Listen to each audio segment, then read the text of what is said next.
Merci à tout le monde d'être venu. Bienvenue à tout le monde. Je vais juste faire une introduction. C'est pas moi qui vais vous parler. Il y a quelqu'un qui va être beaucoup plus qualifié que moi pour le faire. Moi, je vous introduis juste la conférence. Cette conférence est organisée par TEECC, pour ceux qui connaissent. Qui connaît dans la salle? Tiens, juste une personne, c'est tout. Il y a plusieurs. Merci. TEECC, nom imprononçable, qui signifie Transition énergétique et environnementale en 16 Cévennes. Donc c'est une association qui a 5 ans, je me tourne vers le président pour ne pas dire de bêtises, 5 ans, voilà. Une association qui a 5 ans, et comme son nom l'indique, nous sommes là pour agir, inciter, informer, pas pour lutter, dans tout ce qui est transition écologique et environnementale sur le territoire. Donc nous avons pas mal d'actions, par exemple la conférence qui est organisée ce soir. Nous organisons aussi d'autres manifestations, j'y reviendrai. On fait, comme tous les ans, maintenant une fête de l'environnement, qu'on avait fait l'année dernière le 21 juin, c'était la fête de la musique. Cette année, ça va être le 26 septembre, vous voyez, je fais bien d'être contrôlé.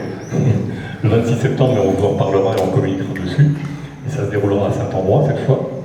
Nous avons d'autres actions, nous faisons des études, nous organisons effectivement des événements autour de tout ce qui peut se passer sur le territoire, de tout ce qui peut générer ou œuvrer pour la transition énergétique. Et nous avons aussi une émission sur Radio 16 que l'on suit régulièrement. Et puis voilà, on est là effectivement comme je disais, pour recevoir, informer et diffuser les informations et, dans la mesure du possible, aider au changement un petit peu des mentalités, des visions.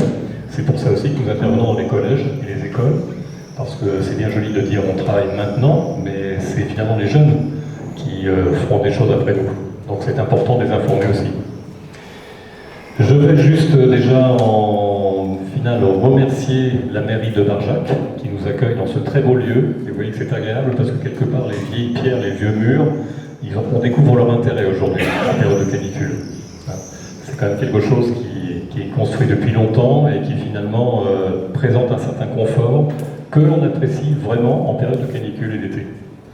Je vais céder la parole à Mme Guillaudeau, première adjointe de Barjac. Merci. Bonsoir à tout le monde. Déjà, merci d'être si nombreux.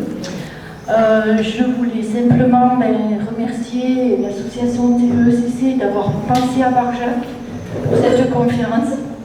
On aurait été un peu vexés si elle s'était passée ailleurs, je dois dire. Donc, c'est pas la première fois qu'on travaille ensemble. Et quand Michel m'a appelé bien avant les élections, je lui ai dit, bien sûr, mais sous réserve. Mais bon, voilà. Après, on est content. On peut concrétiser ensemble cette première conférence de notre cercle de la commission conférence qu'on a décidé de créer pour ce mandat. Issu de la commission culturelle, on va essayer d'organiser plusieurs conférences régulièrement sur plusieurs thèmes. Et donc, on est ravis pour cette première séance d'accueillir le professeur Philippe Dobroski, qui nous fait l'honneur d'être à Barjac. C'est vraiment un grand plaisir de l'accueillir et de l'écouter, et puis de mettre en pratique si on peut. Merci.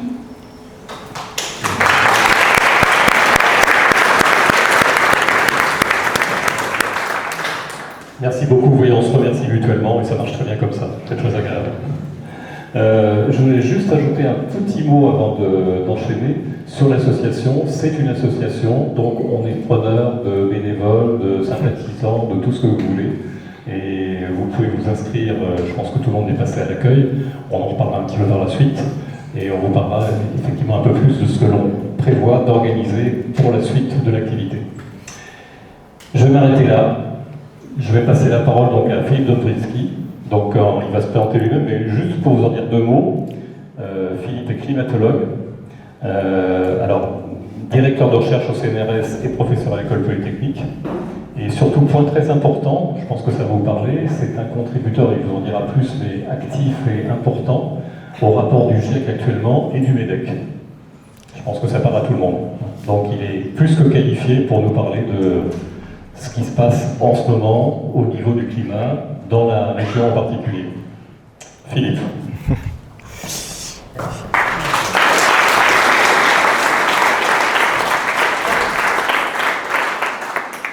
Bonsoir tout le monde. Alors, moi je suis très heureux d'être là. On dit que c'est un honneur de m'accueillir. J'ai le même honneur en échange auprès de vous. Moi je suis très content d'être là. Je découvre en plus Barjac. Alors, pour la petite anecdote, en venant ici, je me suis mis au frais. Parce qu'à Paris, il fait plus chaud. Et ça a été un plaisir. Je pense que c'était la première belle nuit que j'ai passée depuis près d'une semaine. Les températures tropicales dans Paris sont juste impossibles c'est terrible. Voilà, donc merci de m'accueillir dans ce très bel endroit. Moi, je ne suis pas un grand fan de titres, etc. Donc, je vais juste vous parler de changement climatique et enjeux en Méditerranée. Puis en dessous, j'ai mis eau, énergie, alimentation, biodiversité. Alors sachez que, effectivement, dans mes travaux, moi je suis un climatologue, je suis un physicien. Je peux vous expliquer pourquoi il pleut pas. Je peux vous expliquer pourquoi il fait chaud, pourquoi il fait froid. Pas souvent, mais... après, les questions d'alimentation, alors d'eau, énergie. Je travaille beaucoup sur l'énergie aussi. Mais après, ce que je vais vous présenter, c'est surtout un travail collectif. D'accord ? Donc, probablement celui dont vous entendez le plus parler, c'est les travaux du GIEC, donc qui sort un rapport tous les environ 6-7 ans, et qui compile, on va dire, l'état des connaissances sur le changement climatique et les changements environnementaux dans le monde. Et donc, on est dans ce qu'on appelle le 7e cycle, donc le 7e rapport est en cours d'élaboration, il paraîtra, vous avez encore un peu le temps, dans 2 ans et demi. C'est 4 ans de travail pour élaborer un rapport comme ça, c'est quelques milliers d'auteurs. Et à côté de ça, vous avez le MEDEC. Alors le MEDEC, c'est la seule déclinaison régionale du GIEC. Alors il n'y a pas de connexion immédiate entre le GIEC et ce ne sont pas les mêmes organismes qui l'organisent. Donc le GIEC, lui, son mandat vient des Nations Unies. Il est sous l'ombrelle du programme environnemental des Nations Unies et de l'Organisation mondiale de la météorologie. Et puis, les commanditaires, ce sont tous les États, ce sont tous les gouvernements. Le MEDEC, c'est une déclinaison qui s'en rapproche quasiment point pour point. Vous connaissez peut-être l'Union pour la Méditerranée, ça a été élaboré il y a maintenant près de 20 ans, donc dans le cadre de la Convention de Barcelone, et qui rassemble tous les pays européens, plus les pays riverains de la Méditerranée. Et donc, finalement, notre Assemblée Générale, nous, des gouvernements, pour le MEDEC, c'est l'Union pour la Méditerranée. Et à côté de ça, nous avons aussi le pendant des Nations Unies, avec son programme environnemental régional, donc pour la Méditerranée. Et donc, le processus d'élaboration du rapport est exactement le même. Voilà, donc il y a le rapport du MEDEC, donc, qui va être son 2e rapport, il est plus jeune que le GIEC. Donc le 2e rapport a commencé ses travaux il y a maintenant 1 an et demi, et puis donc le rapport paraîtra dans 1 an et demi. Et puis à côté de ça, vous avez le GREC. Alors on aime bien les acronymes, GIEC, MEDEC, GREC. Alors le GREC, c'est le groupe régional d'experts sur le climat, et donc maintenant il y en a quasiment dans toutes les régions françaises. Et donc là c'est le GREC Sud, qui est d'ailleurs très actif dans le MEDEC, et qui donc a élaboré un rapport sur les Cévennes. Et donc je vais m'appuyer sur ces 3 rapports pour vous dresser un peu le paysage. Alors maintenant, je vois qu'on est nombreux dans cette salle, et ça c'est ce qui me fait plaisir. Mais du coup, peut-être que tout le monde ne verra pas très bien ce que je vais montrer. Et on s'en fout. On s'écoute. Je vais m'appuyer moi un petit peu sur les transparents, mais finalement, pour certains passages, je vais pas vous raconter exactement ce qu'il y a dessus. Donc, si vous ne voyez pas, c'est pas grave. On s'écoute, c'est mieux. D'accord ? Et donc, je vais commencer par un petit quiz, parce que il fait froid dans la salle, on est d'accord ? Ouais, on va chauffer l'ambiance. D'accord ? Alors, je vais vous montrer une petite animation. Cette animation-là, a priori tout le monde la voit, je pense, montre l'évolution annuelle de toutes les températures des pays de la planète. Donc quand c'est bleu, c'est froid, quand c'est rouge, c'est chaud. Vous voyez que le bleu et le rouge alternent. Ça, c'est une année froide, une année chaude qui succède, et puis une année chaude, une année froide. Ça, c'est ce qu'on appelle la variabilité climatique naturelle. Et puis vous allez voir qu'à partir des années 80, le bleu commence à disparaître. Et ça, c'est la manifestation visuelle du réchauffement climatique d'origine anthropique. Ah bah oui, ça ne fait que progresser. Voilà. Alors ça, pour ceux qui ont les cheveux blancs, si vous connaissez Antoine Decaune, ben voilà, c'est ce que je dois faire, c'est-à-dire arriver en 30 secondes à vous raconter ce qu'il y a sur cette animation, parce que sinon c'est trop tard. Voilà. Donc c'est un discours que je rôde à chaque fois pour tenir le timing. Alors maintenant, j'ai une question à vous poser. Alors on va faire comme à l'école, d'accord? On lève le doigt s'il vous plaît, parce qu'on est nombreux. D'accord? Et alors, il y a une chose, il y a une règle du jeu. Vous avez le droit de dire autant de conneries que vous voulez, d'accord? Il n'y a que moi qui n'ai pas le droit d'en dire. Ok? J'ai le droit de vous dire éventuellement je ne sais pas. D'accord, on n'est pas omniscient, même pour un scientifique. Mais par contre, pas d'auto-censure. D'accord? Donc, ma question, c'est de combien la température moyenne s'est élevée, d'accord? De combien la Terre s'est réchauffée depuis l'ère pré-industrielle, c'est-à-dire la fin du 19e siècle. Allez, on y va. Lâchez-vous. 4 degrés. 4 4 degrés. 2. Hop, hop, hop, hop. Alors, attendez, j'aime bien les règles du jeu. Alors, je suis prof, ça c'est vrai, d'accord? Donc, quand on lève la main, on ne parle pas en même temps, sinon ça ne sert à rien. Alors, il y a 4, 2. 1,5. 1,7. 1,8. 2,5. D'accord? Je ne sais pas quand est-ce que je dois dire adjugé, vendu. Oui, madame. 3. D'accord? 5. Très bien. Bon, j'ai bien fait de venir.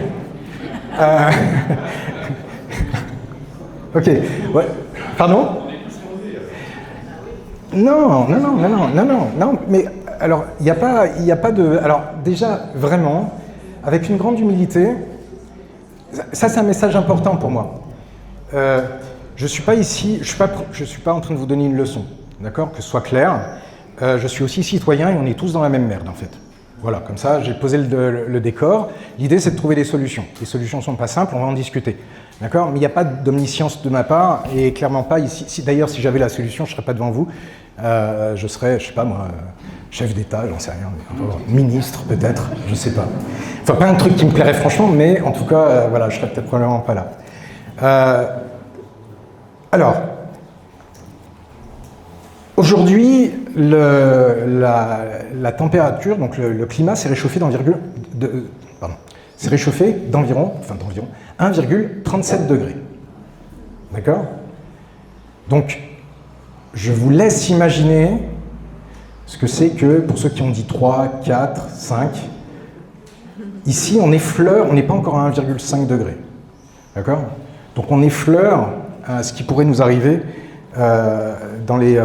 c'est probablement l'année froide des prochaines années. D'accord? Donc ça, c'est quand même important. Enfin, je veux dire, on le ressent, et à Paris, en ce moment, tout le monde est convaincu, finalement, que le réchauffement climatique existe, maintenant. Bon, il aurait fallu attendre un petit peu de temps. Donc, 1,37 degrés. 1,5. Qui a dit 1,5? Je crois que c'était madame, non? Il y avait quelqu'un qui avait dit 1,5. Alors, 1,5, on en entend beaucoup parler dans les médias, pour deux raisons. D'abord, parce que c'était un des objectifs de l'accord de Paris, de rester en dessous de 1,5 degré. Et deux, depuis quelques années, on excède 1,5 degré. Voilà. Mais le climat... Est-ce que quelqu'un peut me dire la différence entre la météo et le climat? Tiens, allons-y. Allez, météo-climat. Quand on dit qu'il y a un problème de climat, l'imbécile regarde la météo. Alors là, je n'ai rien entendu, je suis désolé, monsieur. Quand on lui parle de climat, l'imbécile regarde la météo. Quand on lui parle de climat, l'imbécile regarde la météo. Non, d'accord. Non, je ne la connaissais pas. C'est très... Qui d'autre? Lâchez-vous. Je vais vous faire une analogie après, rassurez-vous. Le climat sur la durée. Ouais. Et la météo, C'est au jour le jour. C'est pas mal. Et c'est quoi la durée? C'est combien de temps? sur un historien et sur une étude sur un siècle, sur une étude sur le long terme généralement. Ah, long terme, un siècle. Le climat, combien? Saison. Qui d'autre se lâche? Une année peut-être. Pardon? Alors des dizaines, voire des centaines. Ça, c'est comme dirait, je crois que c'était Gad Elmaleh, c'est plus une fourchette, c'est un râteau. Il n'y a pas une notion spatiale aussi, de Ah, bonne question. Est-ce qu'il y a une notion spatiale selon vous? Qui dit oui? Alors qui dit non? Il y a les deux qui ont dit oui. Et les autres ils disent je sais pas. Je suis pas là. Alors non, il n'y a pas de dimension spatiale. Et c'est pas. Je peux vous dire la météo et le climat de là, dans la cour. D'accord? Il n'y a qu'une dimension temporelle. Et l'Organisation mondiale de la météorologie, on définit, alors encore une fois, le climat c'est 30 ans. Le climat pour étudier l'effet anthropique du réchauffement climatique. 30 ans pourquoi? Parce que vous avez vu qu'il y avait du bleu et du rouge qui se succédaient. Une année froide succède à une année chaude, ou plus chaude, et puis vice-versa. Ou pluvieuse, une année pluvieuse et une année moins pluvieuse. Et ça, c'est ce qu'on appelle la variabilité climatique naturelle. Et ça, le signal est assez fort, en fait. C'est-à-dire que pour comprendre, finalement, quelle est la part liée à l'homme, il faut filtrer cette variabilité-là. Donc, on fait une moyenne sur 30 ans, ce qui nous permet de sortir le signal lié aux activités humaines. D'accord? Parce qu'effectivement, de temps en temps, il y en a qui disent, il suffit, de toute façon, on écoute Trump, et puis il dit, il fait froid, c'est quoi cette histoire de réchauffement climatique? Très bien. Non, il peut faire froid, il peut même faire très froid, et pourtant, la planète se réchauffe. Donc, c'est 30 ans. Voilà. Et le 30 ans, c'est parce que justement, c'est la période sur laquelle on va avoir les plus grands modes de variabilité naturelle, et cela, on va essayer on ne peut pas dire cette année, le climat s'est réchauffé plus que l'année dernière, ou moins que 2 ans avant. D'accord? Parce que là, on est complètement dominé par ce signal naturel, qui fait qu'on peut avoir des années plus chaudes qui succèdent à des années plus froides. Alors, est-ce que vous savez de combien s'est réchauffée la France? Alors déjà, parlons... je vais avancer un petit peu. Ok, donc ça, c'est c'est exactement ce que je vous ai montré avant en animation, mais là, c'est une courbe. Et on voit bien, donc ça, c'est le changement observé de température à la surface par rapport à la fin du 19e siècle. C'est pour ça qu'il y a 0. Il ne faisait pas 0 degré. C'est juste qu'on a retiré la température de la Terre, d'accord, entre 1850 et 1900. Est-ce que vous savez quelle est à peu près la température de la Terre en moyenne sur toute la surface du globe? Combien? 18 degrés. 13. On va faire la moyenne et on a à peu près le bon résultat. D'accord? Donc on est autour de 15 plutôt. Et ouais, mais chaque dixième de degré compte. Donc en gros on a retiré 15 degrés, et puis ce que vous voyez c'est effectivement une année plus chaude, une année plus froide, ça oscille autour, voilà. Et puis ce que vous voyez, c'est qu'en fait on va voir vraiment la tendance liée aux activités humaines, alors qu'il y a des émissions de gaz à effet de serre d'origine humaine depuis la fin du 19e siècle, mais on est complètement masqué au début par cette variabilité naturelle, ces années plus froides qui succèdent aux années plus chaudes, etc. On ne voit pas le signal lié à l'homme. Et on commence à le voir que dans les années 90. D'accord? Et de façon non ambiguë à partir de fin des années 90, début des années 2000. Donc là, on commence à observer et à ressentir les effets du réchauffement climatique. Il n'y a plus aucune ambiguïté sur la vague de chaleur qu'on est en train de vivre, et plutôt les vagues de chaleur exceptionnelles, à la fois en intensité et en durée, sont liées complètement aux activités humaines. Alors, à l'époque de la sortie du dernier rapport du GIEC, en 2020, la planète s'était réchauffée de 1,1 degré. D'accord? On a vu qu'aujourd'hui, c'est 1,37 degrés. Et les responsables, on les connaît parfaitement. Ce sont les gaz à effet de serre. Ça, je vais en reparler tout de suite. Et ça, vous voyez pour les différents secteurs d'activité qui émet. On a d'abord le secteur de la production d'énergie. C'est essentiellement le pétrole et le gaz et le charbon. 35% des émissions de gaz à effet de serre. Ensuite, on a l'industrie, le transport, l'agriculture, etc. On va revenir dessus. Il faut savoir que l'énergie, je vais vous parler d'énergie parce que, je ne vais pas vous parler que d'énergie, mais l'énergie, c'est 75% des émissions de gaz à effet de serre. C'est-à-dire qu'on a nos 35% qui viennent de l'extraction, le raffinage, torchage, etc. En gros, si on prend l'exemple du pétrole, c'est jusqu'à la station-service. Il y a un petit peu moins que la station-service. Mais on va dire que c'est jusqu'à la station-service. Ça arrive dans les 35%. À partir du moment où vous mettez l'essence dans votre voiture et que vous brûlez ce combustible, vous émettez des gaz à effet de serre, mais cette fois-ci, c'est comptabilisé dans les transports. De même pour le gaz. Si vous avez une chaudière à gaz pour vous chauffer, l'extraction du gaz, ça c'est dans la production d'énergie, mais par contre, quand vous brûlez le gaz chez vous pour vous chauffer, c'est dans les bâtiments. D'accord? Oui, désolé, c'est en anglais. Bâtiments, buildings. OK? Donc en fait, 75% des émissions de gaz à effet de serre sont liées à l'énergie. Et ça, c'est intéressant parce que ça veut dire qu'on a quand même, dans le secteur de l'énergie, on a quand même beaucoup de solutions. Solutions, quand je dis solutions, c'est que je peux vous raconter une histoire pour vous dire quelles solutions on a. Après les mettre en œuvre, on verra que tout ça est beaucoup plus compliqué parce que, pour des raisons que je vais vous expliquer. L'autre chose qu'on peut voir dans ce schéma, mais si vous êtes au fond, c'est juste le discours qui va compter. L'intégralité du réchauffement climatique observé est due aux activités humaines. Je dis bien l'intégralité. D'accord? Donc ça, c'est ce qui est censé montrer un petit peu, voilà, réchauffement observé et influence humaine. D'accord? Les deux sont à 1,1 degré. Alors maintenant, qu'est-ce qui se passe? Pour ceux qui sont dans le fond, vous m'écoutez. Il n'y a rien, aucune subtilité. Les gaz à effet de serre, en fait, réchauffent l'atmosphère de 1 à 1,5 degré. Plus que ce qu'on observe. Parce qu'il y a d'autres activités humaines qui ont tendance à refroidir. C'est toute la pollution que l'on dégage, qui envoie plein de petites particules dans l'atmosphère, et ces particules vont faire comme des miroirs, ils vont réfléchir la lumière du soleil et la renvoyer vers l'espace, et donc vont pas chauffer, vont refroidir. D'accord? Ce qu'on appelle l'effet d'albédo. Donc, d'un côté, on a les gaz à effet de serre, c'est 1,5 degré, de l'autre côté, la pollution des activités humaines, c'est moins 0,4. Le problème, c'est que cette pollution, elle est très néfaste pour la santé, et donc il faut la réduire.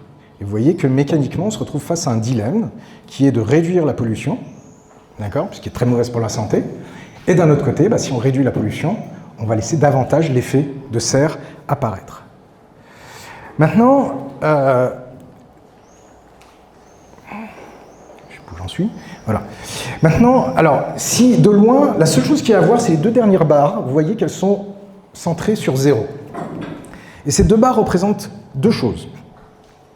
L'effet sur le réchauffement, sur le refroidissement, de ce qu'on appelle des facteurs naturels. Alors, c'est quoi un facteur naturel? C'est essentiellement, on ne reçoit pas toujours le même rayonnement du soleil. De temps en temps, il nous éclaire un peu plus fort, de temps en temps un petit peu moins. D'accord? Quand il éclaire plus fort, ça chauffe un peu plus. Quand il éclaire moins, ça chauffe un peu moins. Mais en moyenne, sur 30 ans, c'est 0. D'accord? Il réchauffe autant qu'il ne refroidit. Un autre facteur naturel, c'est les éruptions volcaniques, qui pendant plusieurs mois ou plusieurs années peuvent refroidir un petit peu l'atmosphère. Mais là aussi, combiné, tout ça, c'est 0 en moyenne sur 30 ans.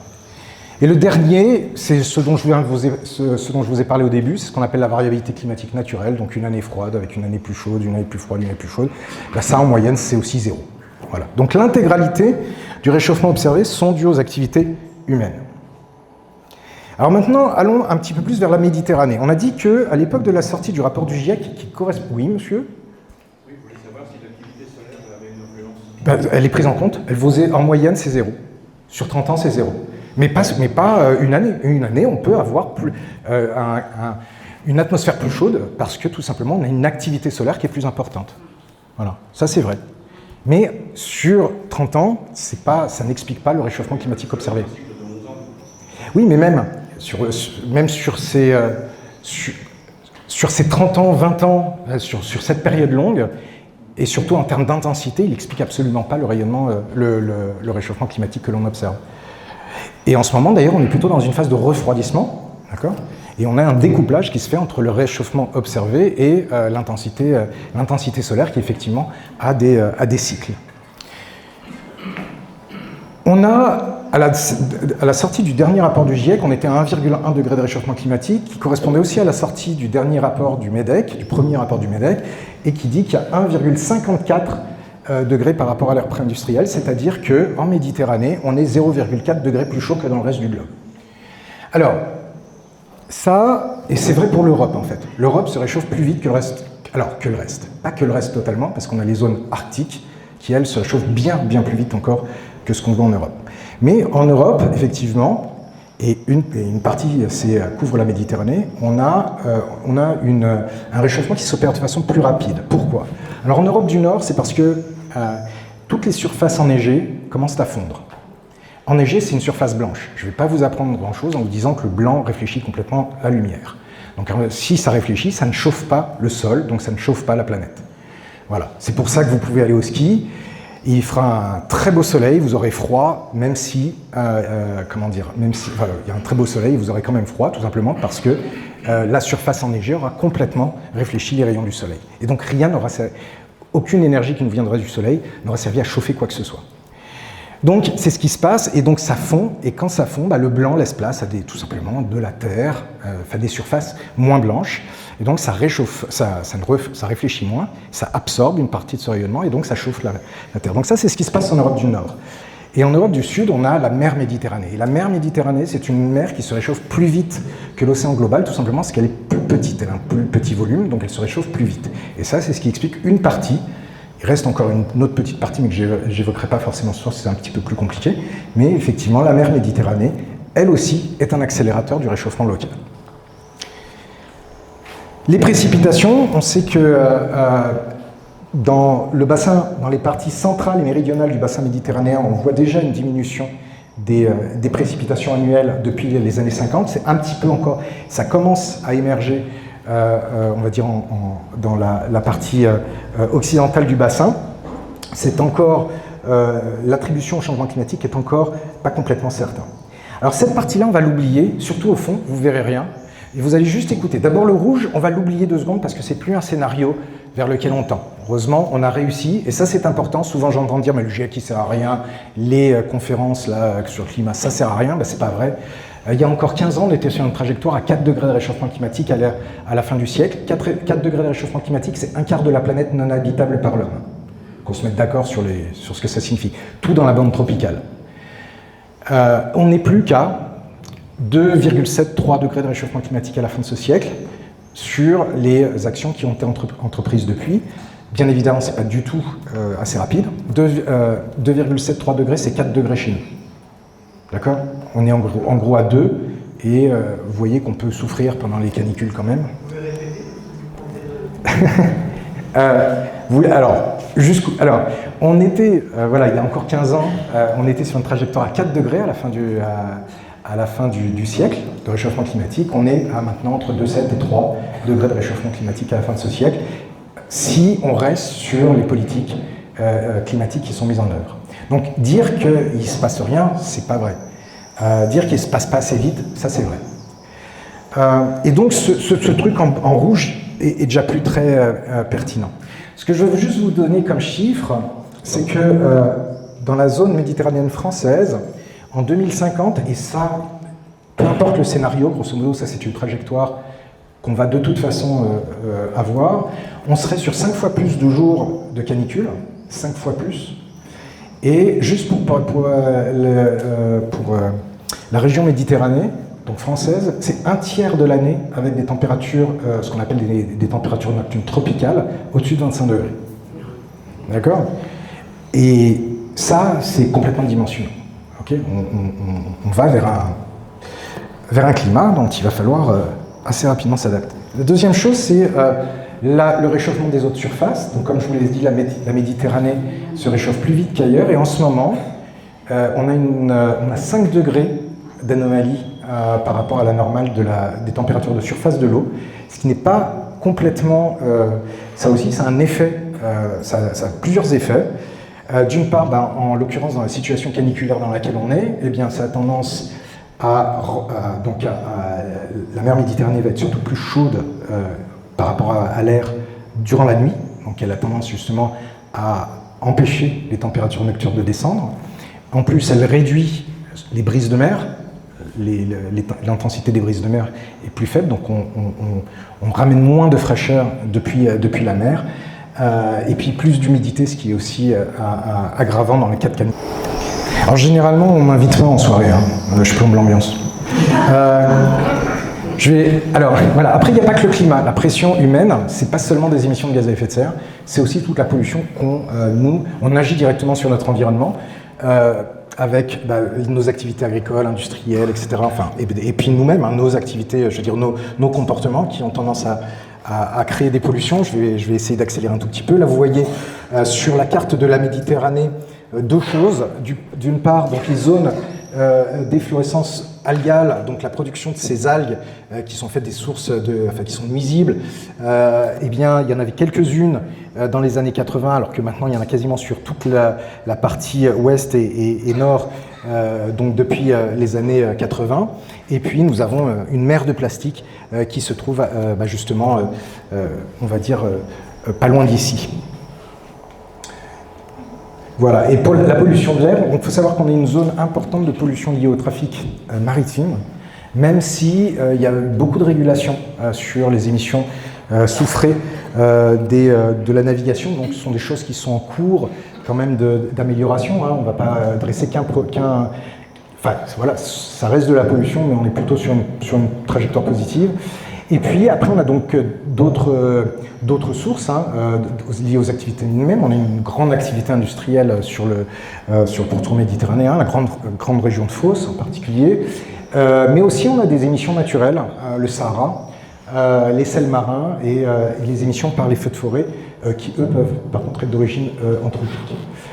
Voilà, et en plus de ça, on a un bon cocktail de polluants, mais on a en plus des conditions climatiques qui favorisent ces émissions, ces seuils de pollution, puisqu'un fort ensoleillement, ça veut dire qu'on va créer plus d'ozone. L'ozone n'est pas, donc la pollution à l'ozone, vous savez, ce gaz irritant, eh bien, alors ça c'est plutôt, peut-être, Barjac, je pense que échappe peut-être un peu à cette pollution à l'ozone. Il faut être dans des zones beaucoup plus densément peuplées.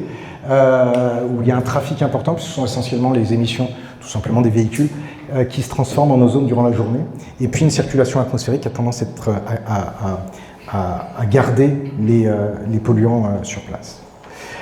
L'autre chose, c'est le changement d'utilisation des terres et de la mer, donc une urbanisation, que ce soit sur la rive nord ou sud de la Méditerranée, mais surtout une migration vers le littoral très forte, avec une activité touristique énorme.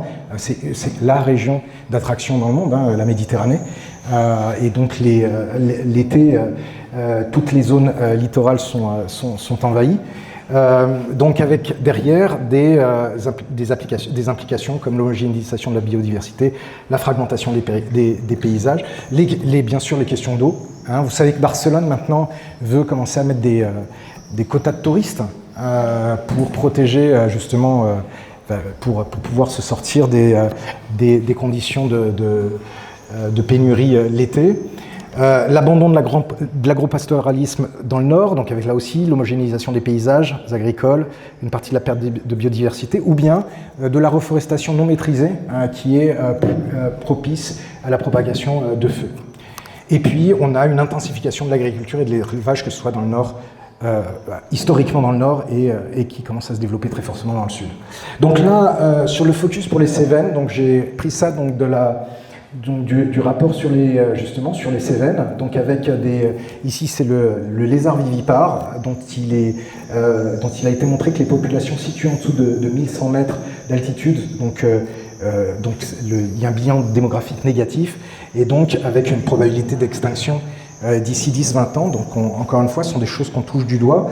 Et l'autre chose qui m'a interpellé dans ce rapport, c'est la citation ici du maire de Saint-Paul-le-Jeune, qui dit « Je me souviens, il y a quelques années, nous avions lancé une étude concernant la restauration de la châtaigneraie sur notre territoire. Il a fallu se rendre à l'évidence, la limite basse de la culture du châtaignier remonte inexorablement, et cela a contrarié notre projet. Nous l'avons perçu comme un exemple concret du changement climatique. » Donc le changement climatique commence à devenir maintenant clairement, perçu. Concernant la répartition des espèces maritimes, donc ce que vous voyez dans ce poisson, 14% c'est ce qui est exploité en dessous du seuil durable, 24% c'est ce qui est à peu près au maximum du seuil durable, 40% c'est ce qui est en surpêche, et 22% ce qui est épuisé. Donc il y a une véritable surexploitation des ressources halieutiques en Méditerranée, donc avec derrière le déclin de la population des espèces marines. Et en matière de biodiversité, ah oui, alors non, je voulais juste rajouter ici, donc en mer, donc ça c'était pour ce qui concerne la surpêche, mais il y a aussi les espèces, l'invasion d'espèces donc non indigènes par deux couloirs, essentiellement le canal de Suez, donc ça c'est ce qu'on appelle la tropicalisation de la Méditerranée, donc qui arrive de l'océan Indien. On a des espèces tropicales qui arrivent dans l'océan Méditerranée, mais qui du coup, détruit les populations endémiques. Et sur Terre, on a la moitié des invertébrés qui sont introduits accidentellement et qui sont des nuisibles phytophages. Donc en fait, ici, on a des espèces invasives qui sont amenées soit par le transport, soit par les couloirs, certains couloirs maritimes. Voilà, et histoire de finir vraiment de plomber l'ambiance, ça, c'est C'est pas mal, hein? Écoutez, il fallait bien faire descendre un peu la température. Là, j'ai glacé, voilà. L'ambiance est glaciale maintenant. Voilà. Non, mais on va quand même. Ça va pas s'arrêter comme ça. C'est pas mon style. Alors ici, vous avez une cartographie. C'est dans le dernier rapport du GIEC. Des risques liés à la Méditerranée. Alors vous avez des risques sur les écosystèmes marins, sur les écosystèmes terrestres. Sécheresse et eau, ça c'est la petite goutte en vert. Les feux de forêt. La gouttelette en eau, c'est tout ce qui est cru. Et risque côtier, c'est cette vague avec un petit phare. Et puis vous avez voilà, l'agriculture et tout ce qui concerne la santé et le bien-être. Ce que vous voyez, c'est qu'en fait, tout ça... Alors, il faut savoir déjà que le bassin méditerranéen est entouré... nous avons des sites culturels et historiques qui sont tous menacés. L'exemple le plus connu, c'est Venise. On ne sait pas combien de temps Venise va tenir, mais en tout cas, Venise est très menacée par les eaux. Et donc, mais voilà, on a à peu près... ici, les risques identifiés sont sur l'eau, principalement, et sur l'agriculture, enfin sur la nourriture. Voilà, alors ça c'est...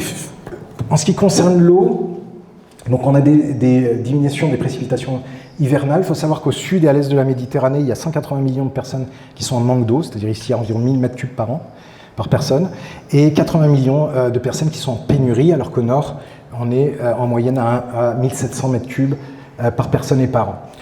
Mais à côté de ça, on a des besoins qui sont multiples et qui augmentent. Il faut savoir que l'eau, c'est ce qui... Pourquoi la Méditerranée, c'est pas le même endroit qu'ailleurs? C'est parce que l'eau est l'élément absolument crucial et le plus vulnérable en Méditerranée.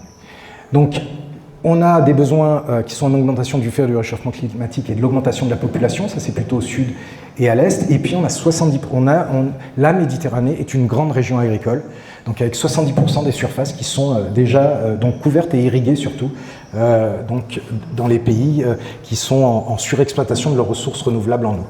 Et on a une ressource qui diminue, donc encore une fois du fait du réchauffement climatique avec une baisse des précipitations, une augmentation de l'évaporation. Plus il fait chaud, plus ça évapotranspire. Et donc en fait l'eau ne va pas rester sous forme liquide en surface, elle va rester dans l'atmosphère et non exploitable.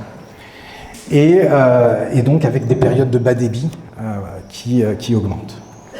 Hop, on va pas refaire l'histoire. Voilà. Petit message qui vient derrière, tu parles un peu moins vite. Un peu moins vite. Ils ont du mal à suivre. Il faut me dire, hein, vous dites... Puis si vous comprenez... Ils sont comme ça. Alors, sur l'alimentation, je vous ai parlé déjà donc des espèces marines. Donc on a d'ici 2050 20% des populations marines qui vont disparaître. Et parlons d'une culture qui nécessite beaucoup d'eau, donc les rendements qui s'écroulent, ça on l'a déjà vu beaucoup en 2003, mais donc de 17% ici dans certains scénarios. Je vais passer ça, parce que ça on regardera après dans la discussion plutôt. Donc je vous ai dit, il y a eau, on a regardé alimentation, biodiversité, on a parlé d'énergie. L'énergie, c'est une ressource qui est, comme je vous l'ai dit, partout. On a des forces en Méditerranée. Bon, d'abord, le charbon diminue beaucoup, mais surtout, il y a un gros potentiel en matière d'énergie renouvelable. Je ne vais pas vous faire un dessin sur là où il y a du soleil.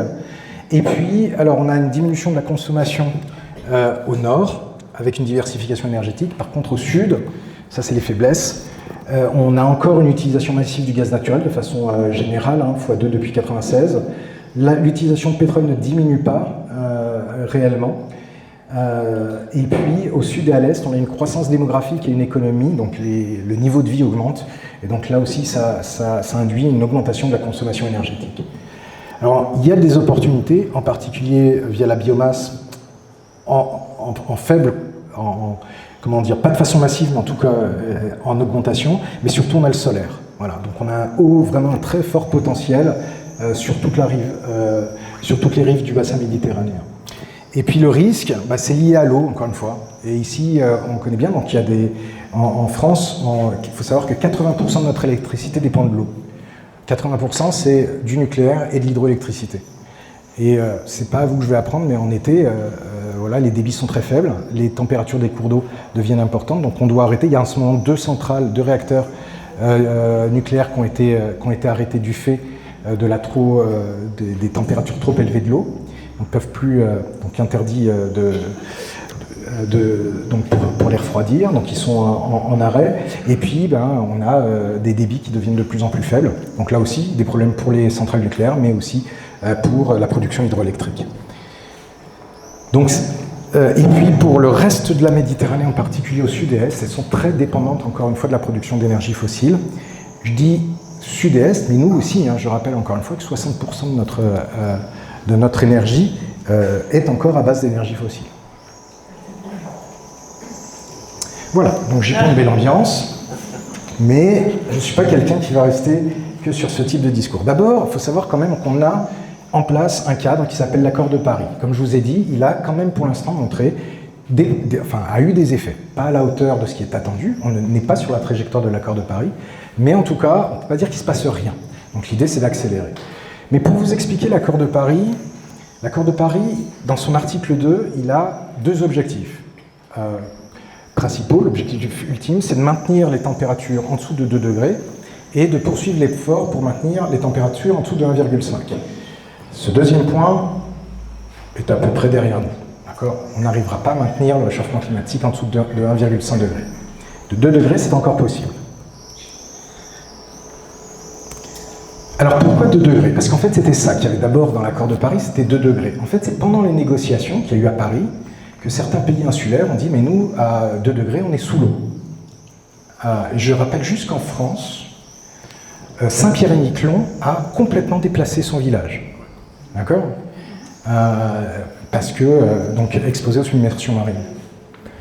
Pourquoi 2 degrés ? Parce que les scientifiques avaient dit, voilà, qu'est-ce qui se passe à 2 degrés ? À 2 degrés, il y a un demi-milliard d'individus supplémentaires exposés aux pénuries d'eau. On est 8 milliards sur Terre, un demi-milliard, c'est pas anecdotique. Le deuxième, c'est qu'on a 3 fois plus de personnes qui sont exposées aux inondations sur Terre. Et le dernier, c'est qu'on a tout simplement une réduction, je dirais, dramatique du stock halieutique, donc avec des gros enjeux ici de sécurité alimentaire.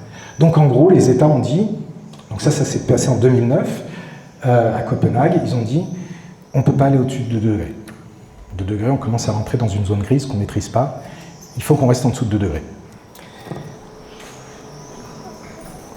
Voilà, et pour y arriver, il faut qu'on réduise, donc on a un pic d'émissions de gaz à effet de serre le plus vite possible, à peu près maintenant, et puis réduire de façon drastique pour atteindre ce qu'on appelle le net zéro entre 2050 et 2100.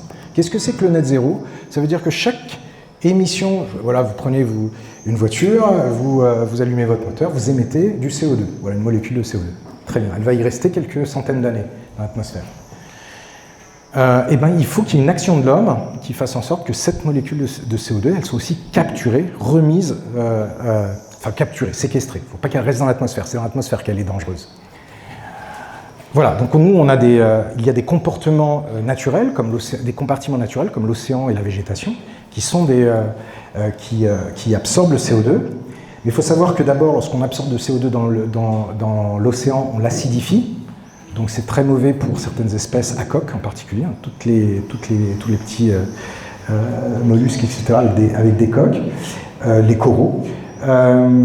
Et d'autre part, on est en train de détruire le milieu marin. Donc le milieu marin nous aide, mais il se sacrifie un petit peu pour nous. C'est-à-dire qu'il évite qu'il y ait trop de CO2 dans l'atmosphère, mais il stocke énormément, et en stockant énormément, il se sacrifie. Et la végétation, on pourrait dire, non, mais les arbres, ils adorent le CO2, et c'est vrai. Et il y a eu ce qu'on appelle l'âge d'or, ce qu'on appelle la fertilisation par le CO2. Les années 2000, la végétation, les arbres, ils étaient heureux comme tout. Ils avaient plus de CO2, ils étaient heureux. Mais maintenant, c'est plus le cas. Pourquoi ? Parce que c'est pas tellement le problème de CO2, c'est l'effet induit, C'est sécheresse, canicule, pathogène. Donc en fait, nos arbres sont en mauvaise santé. Et un arbre en mauvaise santé ne capture plus le CO2. Et donc nous avons un certain nombre de forêts qui avant étaient ce qu'on appelle des puits de carbone, qui absorbaient le carbone, le CO2, et qui maintenant sont plutôt des sources de CO2. Ça, je vais passer dessus. Alors, est-ce qu'on peut encore tenir les 2 degrés? Alors, il faut savoir que jusqu'en 1970, on avait émis dans l'atmosphère environ 1 milliard de tonnes de CO2 voilà, dans l'atmosphère. Et on a doublé ça entre 1970 et 2011. Voilà, essentiellement lié à de la combustion fossile. Donc actuellement, on émet dans l'atmosphère à peu près 40 milliards de tonnes de CO2 par an. Alors, qu'est-ce qu'il faut maintenant faire pour rester en dessous de 2 degrés? Le dernier résultat qu'on a, donc, qui date de 2019, c'est qu'on avait à cette époque-là environ émis 2 milliards 400 000 tonnes de CO2 dans l'atmosphère. Et en fait, pour rester en dessous de 2 degrés, on n'a pas le droit, enfin, on ne doit pas émettre plus que 1000 milliards de tonnes de CO2 dans l'atmosphère. Et ça, en gros, c'est en 25 ans qu'on le fait. Donc c'est demain. Si on ne réduit pas nos émissions.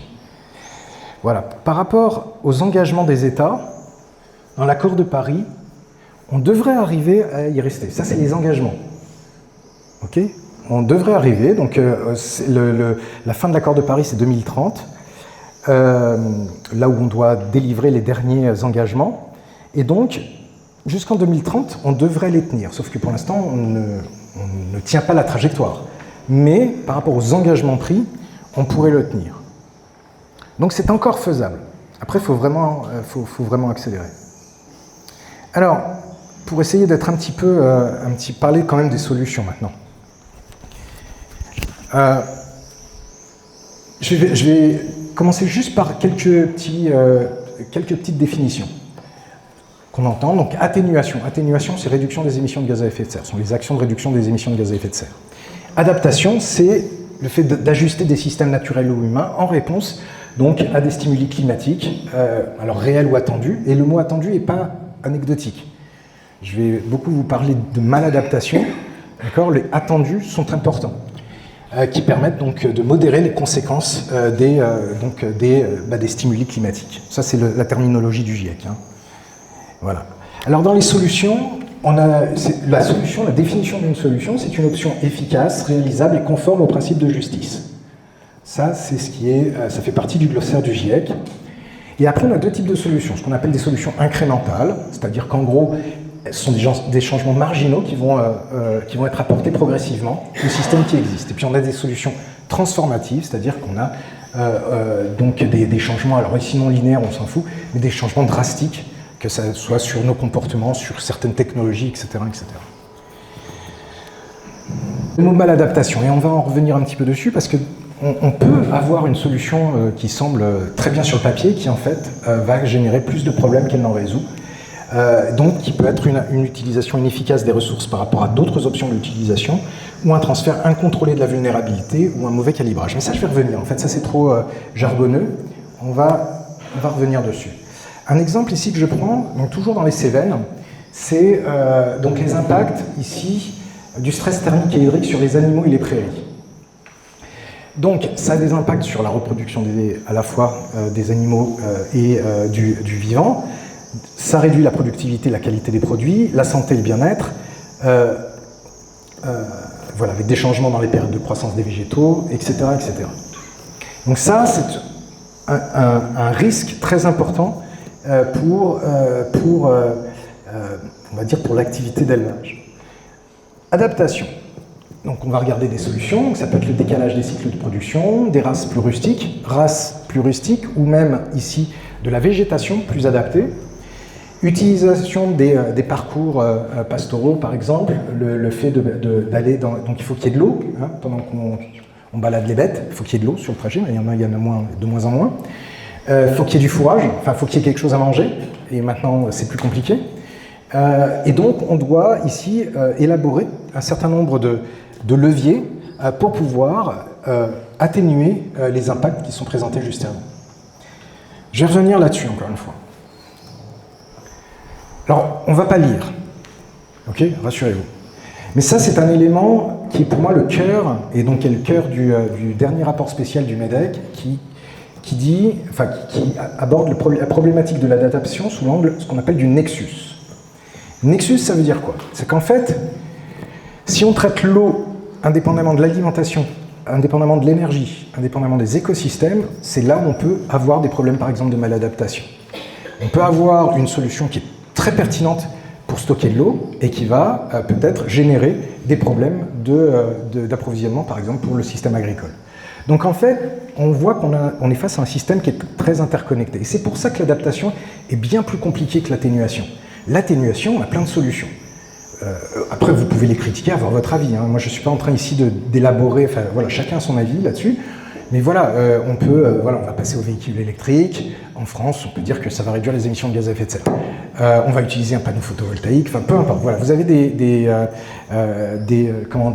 options, mais peut-être que certaines options vont avoir des effets absolument adverses pour d'autres secteurs. Et c'est l'idée. Par exemple, eau énergie. Je vous ai dit, il y a des débits fluviaux plus faibles qui réduisent la production hydroélectrique et qui peuvent rendre l'utilisation d'énergie fossile nécessaire. Donc, si on essaye peut-être... voilà. Eau, alimentation, écosystème, une irrigation excessive appauvrit les nappes phréatiques, nuisant ainsi aux écosystèmes qui supportent la biodiversité, la pollinisation et donc l'agriculture. Donc, on voit que tout ça est très interconnecté. Et souvent, et ça se voit partout, la réflexion en matière d'adaptation se fait de façon silotée. Et donc, une action qui peut être positive pour un secteur peut avoir des effets absolument adverses dans d'autres. Donc l'idée, le premier message ici de mon discours, de ce que les rapports, du relais que je fais de ces rapports, c'est de dire l'adaptation doit se concevoir de façon systémique, d'accord, en intégrant l'ensemble des secteurs. Là, on ne va pas regarder au fond ce super schéma. Ça nous a pris énormément de temps à le penser. Il y a beaucoup de matière grise qui a été mis là-dedans, d'accord? Alors, soyez indulgents, s'il vous plaît. Mais en gros, alors, vous avez le facteur de changement, donc qui est le climat. Vous avez les impacts sur la sécurité hydrique, donc ici, des réservoirs d'eau qui diminuent, les zones humides, bien évidemment, qui diminuent aussi. Vous avez un impact sur la santé des écosystèmes, sur la sécurité alimentaire, avec la diminution des rendements agricoles, etc., etc. Mais en gros, qu'est-ce que montre ce schéma? C'est qu'après, vous avez des objectifs. Un objectif en silo, c'est de dire, je veux trouver des alternatives à l'eau. J'en ai moins, il faut que je trouve, il faut que j'aille en trouver. D'accord? Et donc, ainsi de suite. Donc, trouver des alternatives à l'eau, augmenter la production agricole, réduire les énergies fossiles. Okay, et donc là, après, vous avez des solutions. Par exemple, l'irrigation à partir de réservoirs souterrains, fertilisation chimique, etc. Et si vous travaillez que en silo, vous allez voir que vous avez des boucles, en fait, qui vont à chaque fois détériorer les autres secteurs. Et c'est pour ça qu'à la fin, tout devient rouge. Il y a quelques flèches vertes, parce que forcément, en silo, si je décide, moi, d'aller puiser plus d'eau, je vais avoir plus d'eau. Donc, dans le secteur de l'eau, je serai content. Mais par contre, peut-être que mon copain qui a besoin d'eau pour l'énergie ou d'eau pour son forage, eh bien, lui n'en disposera pas. Donc, on a quelques flèches vertes, mais surtout, on a beaucoup de flèches rouges. Et ça, je prends juste l'exemple de ce qui s'est passé en Espagne, mais qu'on pourrait tout à fait reproduire en France. Hein, c'est le passage d'une culture de l'irrigation intensive dans le système agricole. Donc là, vous avez quelque chose qui va de 1900 à maintenant, en gros. Alors, je vais vous expliquer un tout petit peu comment ça se lit, vous allez me suivre. Vous avez, en gros, qu'est-ce qui se passe? Alors, on va commencer par la figure de droite, ici. Oui, c'est ça. 1900-2000. Donc là, vous avez des émissions liées à l'irrigation. Donc, vous avez des tonnes de CO2, peu importe. Et ça, c'est la contribution. Et vous avez l'énergie qui est consommée. Donc, qu'est-ce que vous voyez? Au début, on a beaucoup de... Alors, ce qui est dommage, c'est que les couleurs se ressemblent toutes. Voilà, cette couleur-là, c'est les animaux. D'accord? Avant, pour irriguer, qu'est-ce qu'on faisait? On avait des norias, donc tirés par des ânes ou des chevaux, etc. Donc, ils allaient pomper l'eau, d'accord? Avec des grands moulins, en fait. Hein, ils faisaient tourner les moulins. Puis, ils allaient pomper l'eau. D'accord? Donc en fait, là, les émissions de gaz à effet de serre venaient essentiellement du secteur animal. Alors ici, c'est ce qu'on appelle tout intégré. Ça va, parce que c'est pas juste l'animal, c'est la fermentation entérique de l'animal, c'est l'eau et du coup l'énergie qui est nécessaire pour produire son alimentation. C'est tout hein, qui est compté dans l'animal lui-même. C'est l'animal plus tout ce dont il dépend. D'accord? Donc effectivement, les émissions de gaz à effet de serre étaient principalement dues à l'attraction animale. Et puis vous voyez qu'on va tout simplement industrialiser, je dirais, l'agriculture. Donc on va remplacer tous les animaux, et on voit que ça s'écroule, par des machines. D'accord? On va commencer à pomper avec des machines, etc. Donc là, ce sont surtout les carburants qui vont devenir les principaux émetteurs de gaz à effet de serre. Et vous voyez qu'en même temps qu'on arrête l'attraction animale, eh bien la consommation d'énergie explose. Okay? Donc on est en train d'essayer de résoudre un problème d'irrigation, donc d'eau essentiellement, et de production agricole, et on va avoir pour conséquence d'augmenter énormément la consommation énergétique, donc d'abord de dépendre d'autres systèmes, et puis et du coup avoir un effet délétère sur le système énergétique et la production d'émissions de gaz à effet de serre. Ça, on va l'oublier celui-là, d'accord? C'est juste pour vous dire qu'une action qui peut être bénéfique, qu'on peut croire bénéfique dans un secteur, peut avoir des conséquences délétères pour un autre. Alors, il y a un truc qui est intéressant ici, c'est que vous voyez que l'énergie s'écroule après, surtout les émissions liées à l'énergie vont s'écrouler ici. Ça, c'est les émissions. Vous voyez qu'ici, on a un gros paquet rouge, ça c'est beaucoup d'émissions liées à l'énergie, puis tout d'un coup, vous voyez, ça se réduit un peu.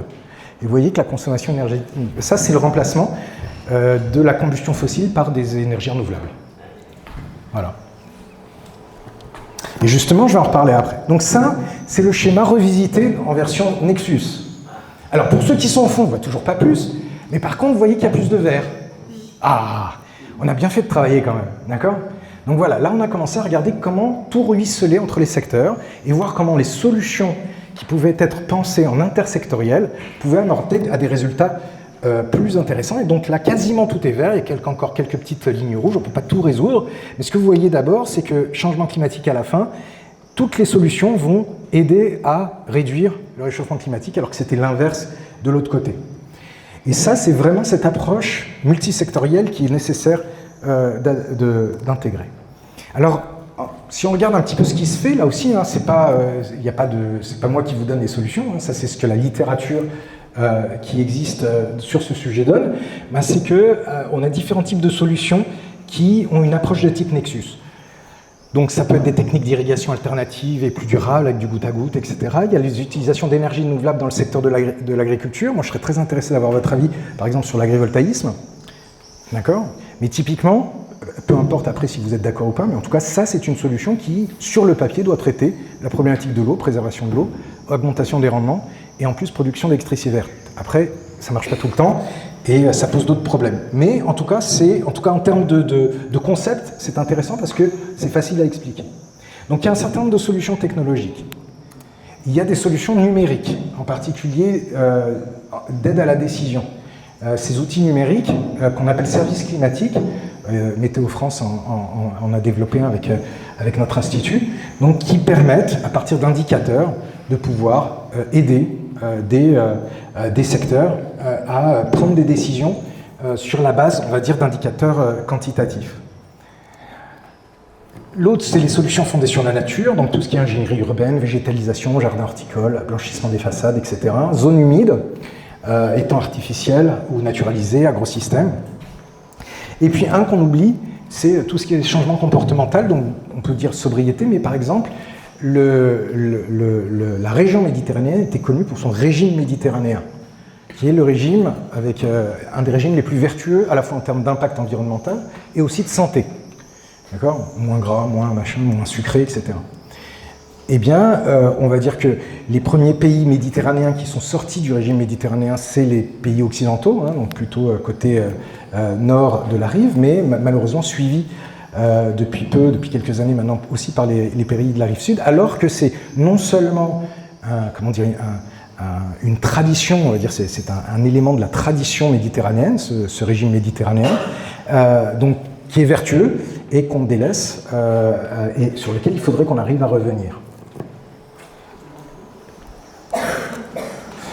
L'autre chose, c'est que quand on regarde dans la littérature, là aussi, hein, la littérature, où on teste des solutions de type intégré, Nexus, parce que c'est compliqué en fait, je reviendrai là-dessus. Vous voyez qu'il y en a d'abord beaucoup dans la rive nord, ça ne veut pas dire qu'il n'y en a pas sur la rive sud, mais on est beaucoup plus sur de la transmission de savoir, ce qu'on appelle local, indigène, autochtone, c'est-à-dire plus tradition orale, moins d'articles. Donc il faut aller chercher davantage ce qui se fait, plus en pratique sur le terrain, il y a moins de publications scientifiques, mais en tout cas, il y a clairement l'Espagne est un des pays où il y a le plus d'actions qui sont entreprises en essayant d'avoir cette approche de type Nexus. Là, on ne va pas les lire, et je vais laisser tomber cette slide.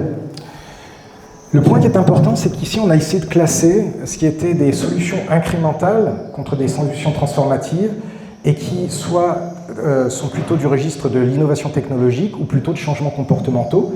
Et ce qu'on voit là aussi, c'est qu'émerge de façon claire, dans les approches de type Nexus, le changement de régime alimentaire, l'agroécologie, la sobriété comme solution transformative.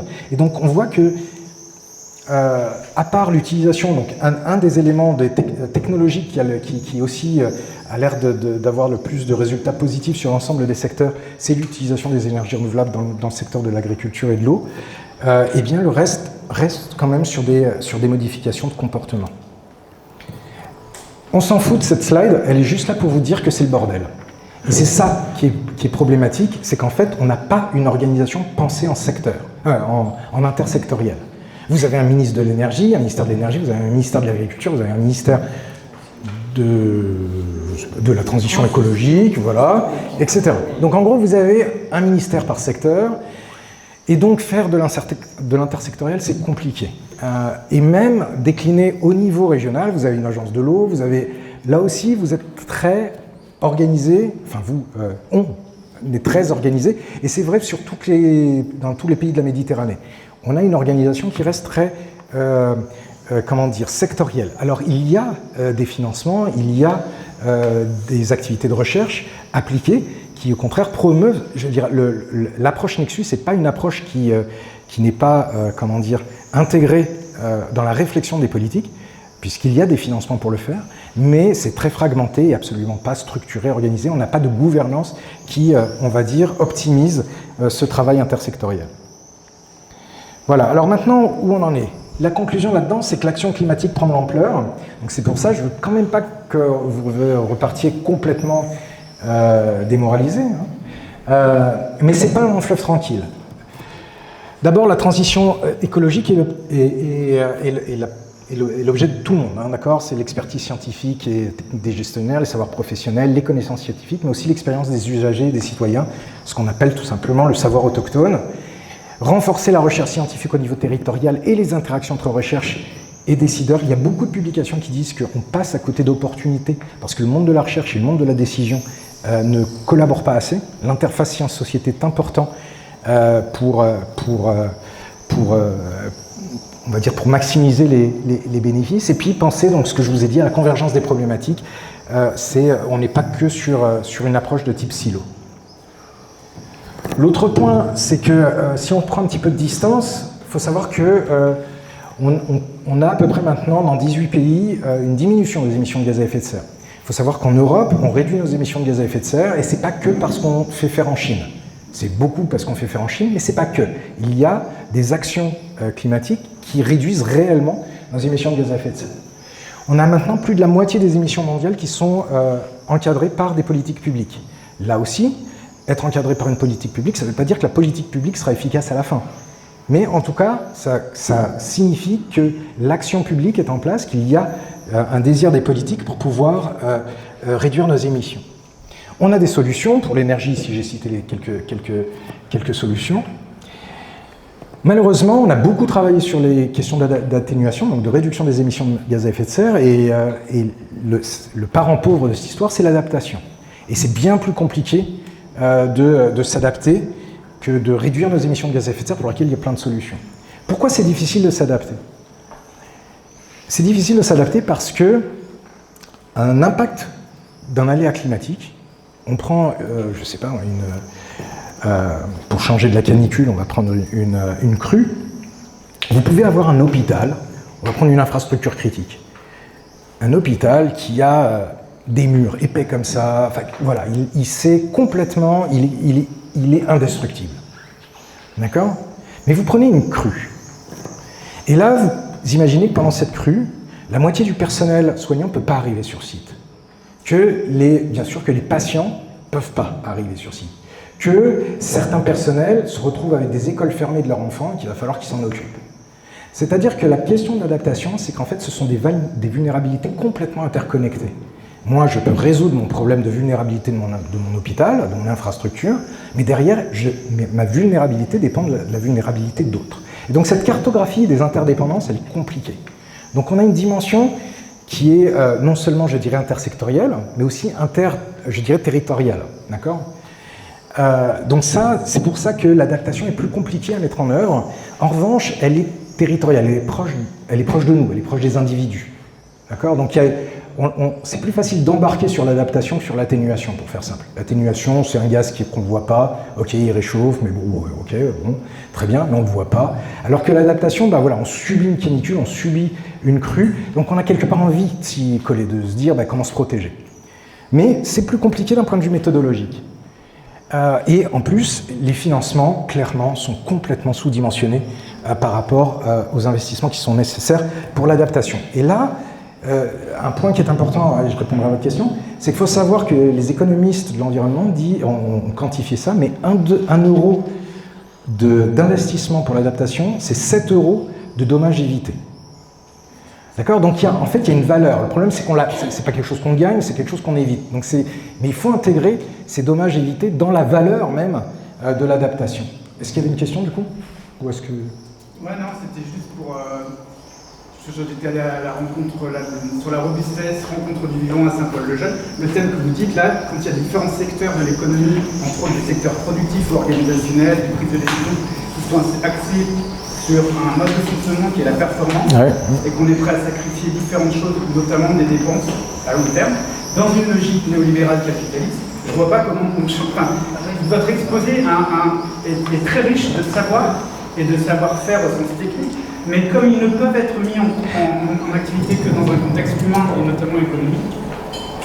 Oui, bien sûr. Ouais.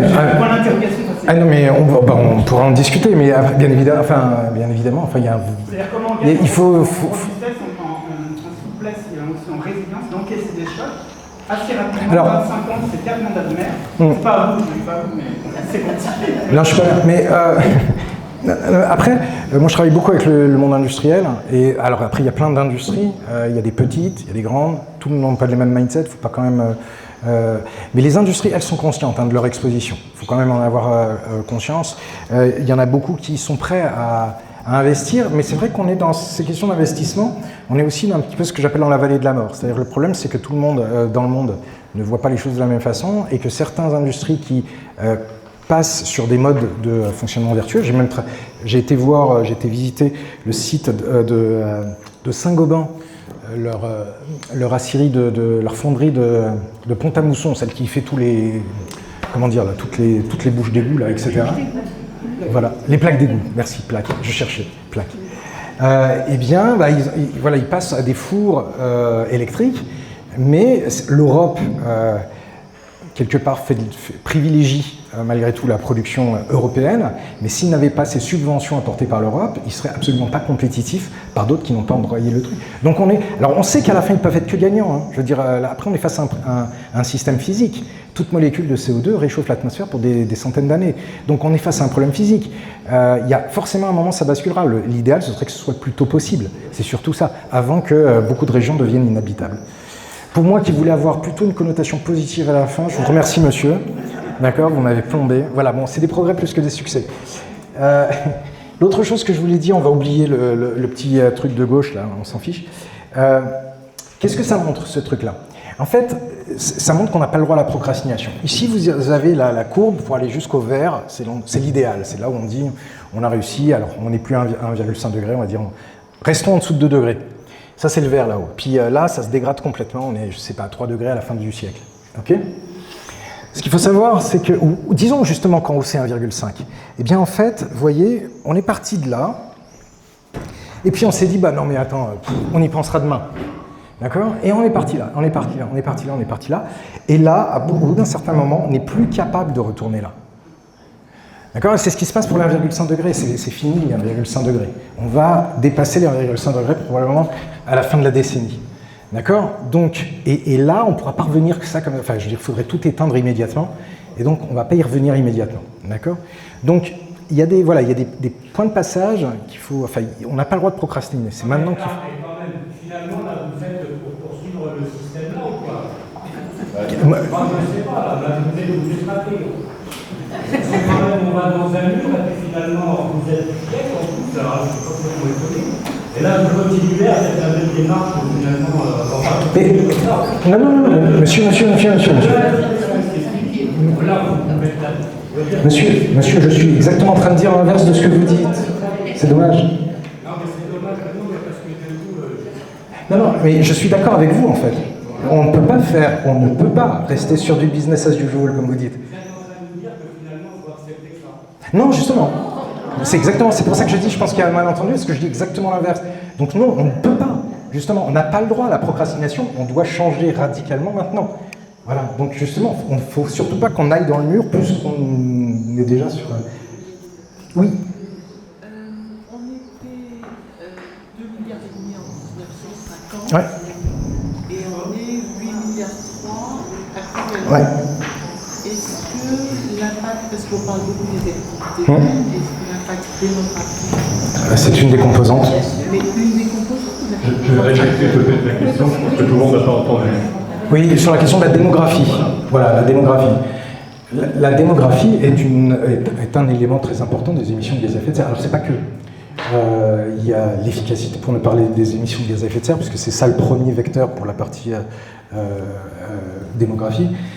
Mais il y a d'autres choses. Il y a l'efficacité énergétique, et là, on fait des progrès depuis, de façon non-stop. On a amélioré l'efficacité énergétique depuis chaque année de quasiment 10%.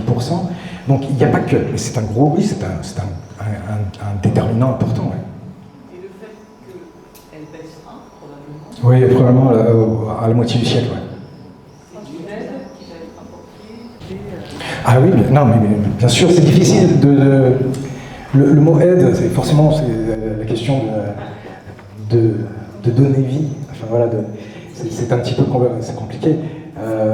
Mais c'est évident que si on le regarde de façon un petit peu distante, comme un élément, enfin comme un facteur, c'est sûr que oui, réduire la population au milieu du siècle va aider. Oui. Enfin, je veux dire, on commence à décrocher. Avant, c'était une ligne droite entre la population et puis les émissions de gaz à effet de serre. On voit qu'il y a d'autres leviers. Encore une fois, il y a le contenu carbone de l'énergie. C'est essentiellement via l'énergie, comme je vous ai dit, 75% des émissions de gaz à effet de serre. Donc il y a le contenu carbone de l'énergie, il y a l'efficacité énergétique, et pour l'instant, ce qui fait, il faut savoir que sur l'énergie, le bâtiment, donc tout sauf le transport, jusqu'au dernier rapport du GIEC, mais là je pense que ça va être probablement bien réactualisé, puisqu'on augmente l'électrification des usages de façon plus importante maintenant. Il faut savoir qu'on stagne à peu près dans les émissions, à peu près, enfin on a quand même réduit la vitesse à laquelle les émissions sont faites, et c'est essentiellement pour l'instant du fait de l'efficacité énergétique. Ça, c'est pour le dernier rapport du GIEC. Mais je pense que depuis le dernier rapport du GIEC, il y a quand même eu pour ce qui est par exemple de la production d'énergie, beaucoup d'investissements dans les énergies renouvelables. Et là, je pense qu'on devrait avoir un signal assez fort aussi maintenant sur ce qu'on appelle le contenu carbone de l'énergie. Mais la population, c'est un des 4 facteurs qui pilotent les émissions de gaz à effet de serre. Oui, bien sûr. Je vais juste ajouter un mot par rapport à ça. On a parlé effectivement de la démographie, on a parlé de... Il est un peu moins fort. Vous m'entendez là ? Ouais, ça va.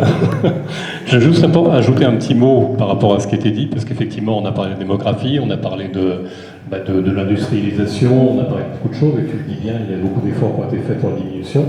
Et moi, je vais ajouter un petit mot sur un sujet qui est très sensible pour moi, qui est un peu mon dada, c'est l'éco-impact d'Internet. Voilà. Et quand on parle de décarbonation, en fait, j'avais fait une conférence il y a 2 ans sur l'éco-impact d'Internet, et les chiffres de l'ADEME faisaient état d'un équivalent carbone équivalent au transport routier. Ça, c'était il y a 2 ans. C'était avant les IA. Voilà. Alors, j'ai envie, si tu permets, de poser un petit sondage. Qui utilise ChatGPT ici, dans la salle? Levez la main. Vous ne serez pas puni, hein. Ne vous inquiétez pas. Voilà. Quand on utilise ChatGPT pour avoir un petit chat qui fait coucou sur Internet, sur un réseau social, moi, la comparaison que je fais, c'est comme de prendre un camion de 35 tonnes pour aller acheter le pain 200 mètres de chez soi. Ouais, non, mais c'est exactement ça. Et aujourd'hui, tu as raison de dire qu'il y a plein d'efforts qui sont faits au niveau industriel, et c'est vrai, je peux confirmer, je le vois aussi. Par contre, au niveau d'Internet et des data centers, ils prévoient une augmentation de multiplication par 3 dans les 10 années à venir. Il faut savoir qu'aux États-Unis notamment, ils sont en train de relancer des centrales à charbon pour alimenter les data centers. Je parle d'énergie, on parlera de l'eau un peu après, c'est le même niveau. Donc on a tous, je pense, alors oui, il y a des responsabilités à New York, mais je pense qu'on a tous aussi notre responsabilité de dire, à chaque fois que je commande un truc qui vient de Chine, je le sais, à chaque fois que j'utilise ChatGPT pour faire un petit gif, en fait, je contribue, j'apporte ma pierre à l'édifice, dans le mauvais sens, dans, effectivement, le réchauffement climatique. Voilà, je voulais juste apporter ça. On est tous responsables aussi. Oui, c'est d'ailleurs actuellement la source principale d'augmentation des émissions, de la consommation énergétique. Juste, je voulais, pour finir, dire que je vous ai montré juste avant donc, ces fameux trajectoires qui ont suscité débat. Donc on peut vouloir s'engager dans une des trajectoires, peu importe, enfin je veux dire, c'est... Mais après, c'est pas un long fleuve tranquille. Et donc il y a des crises qui peuvent apparaître. Donc je prends juste la crise en Ukraine. Alors il faut savoir que lorsqu'un général parle, il faut savoir que le ministère des Armées est celui qui est le plus affûté sur les questions de risque. Et on ne parle pas que de risque défense, de risque militaire. Moi je suis intervenu, j'étais formateur pour les cadres supérieurs de la fonction publique sur les questions de transition écologique. Quand je suis intervenu au ministère des Armées, j'avais rien à leur apprendre. C'est la culture du risque qu'ils l'ont. Et donc en fait, quand ce général dit qu'il faut réfléchir à la guerre en Ukraine pour éviter d'être surpris par une nouvelle bascule du monde, il ne parle pas forcément de défense. Il parle beaucoup d'énergie d'ailleurs. Et en fait, ce qui s'est passé, c'est que 3 mois après le début de la guerre en Ukraine, l'Europe a pris une directive qui s'appelle Repower EU. Et ce qui est très intéressant, il y a 3 objectifs prioritaires de cette directive. La première, c'est économiser l'énergie. Deuxième, diversifier. Les 2 suivantes, c'est des questions, on va dire, de souveraineté énergétique. Mais ce qui est très intéressant, c'est que là, il y a une bascule complète du discours politique. Jamais on parlait de sobriété. C'est un tabou des politiques publiques de parler de sobriété. Sobriété, c'est décroissance, c'est ce que vous voulez.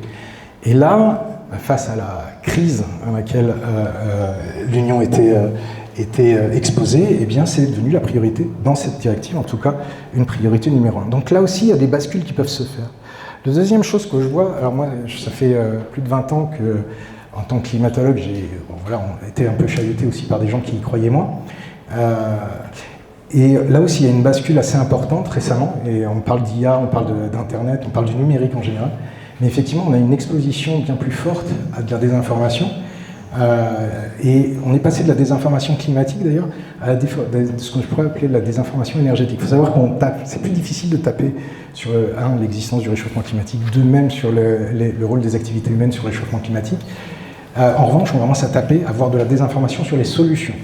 Donc on est en train d'essayer de créer du doute. Et ce qui est important, c'est d'avoir toujours conscience que d'aller chercher de l'information auprès de sources multiples. D'accord ? Auprès de sources multiples. L'idée, c'est d'avoir une convergence de sources qui permet de se faire une idée plus précise pour éviter d'être exposé à éventuellement de la désinformation qui se massifie sur les réseaux. Voilà, et avec ça, je vous remercie beaucoup. Je suis désolé s'il y a peut-être des passages qui ont été peut-être mal interprétés, mais on est d'accord, monsieur, en fait. On ne peut pas rester du tout sur la trajectoire sur laquelle on est. Et voilà, je vous remercie beaucoup, et je ne sais pas à qui je dois laisser la parole pour lancer un débat ou une question.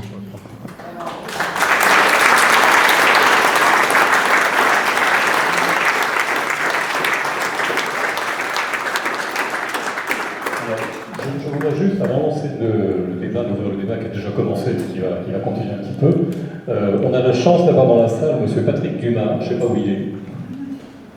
Il est là. Voilà, il est tout au fond, mais il arrive. Patrick Dumas, qui est donc maire de Rochegude, et qui surtout, en plus, est vice-président d'AD16 et membre du bureau de la CLÉ. La CLÉ, c'est la commission locale de l'eau. Donc on en a parlé, je pense que c'est intéressant d'avoir la vision un peu du territoire par rapport à ça. Merci beaucoup, merci pour cette opportunité de vous parler. Donc je m'appelle Patrick Humain, je suis un peu le local de l'époque, de l'État, puisque je suis maire de Rochefort, comme il l'a dit, c'est à 8 km d'ici. Je suis aussi vice-président d'un syndicat de rivière qui s'appelle la D16. Je suis aussi membre de la CLE. Donc la CLE, c'est le comité local de l'eau. Ça sera demain le Parlement de l'eau pour le territoire. C'est-à-dire que l'ensemble des acteurs, donc les agriculteurs, les citoyens, les élus, l'ensemble des citoyens seront autour d'une table et discuteront du partage de l'eau, puisque je pense que l'un des challenges qu'on va avoir dans notre région, dans notre territoire en particulier, c'est ce partage de l'eau entre l'agriculture, le tourisme, l'industrie et l'eau potable. Vous le voyez aujourd'hui, il a beaucoup plu cet hiver, et si vous regardez malheureusement la 16, elle est très basse. On a déjà des activités de type canoë qui se sont arrêtées, les chercheurs d'or, ils cherchent plutôt de la terre en ce moment. Donc vous voyez, même si on a eu un hiver très pluvieux, on pensait tous en disant on aura de l'eau cet été, on est fin juin, et il y a pratiquement plus d'eau dans la rivière. Donc ça c'est un vrai souci.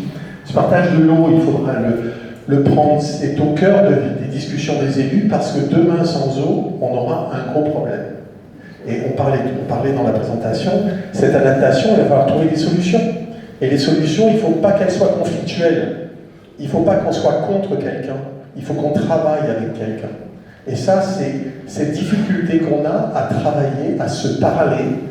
C'est souvent conflictuel, vous le savez. Il y a toujours des gens qui sont contre. Alors qu'il faudrait trouver des solutions pour travailler dans le même sens. Ça ne sera pas simple.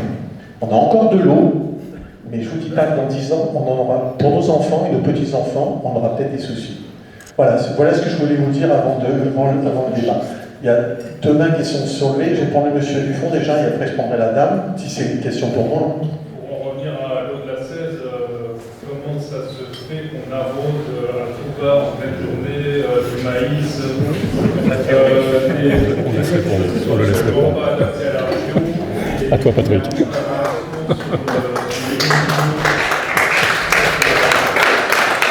C'est la grande question. En plus, c'est de l'alimentation qui va servir pour l'élevage industriel.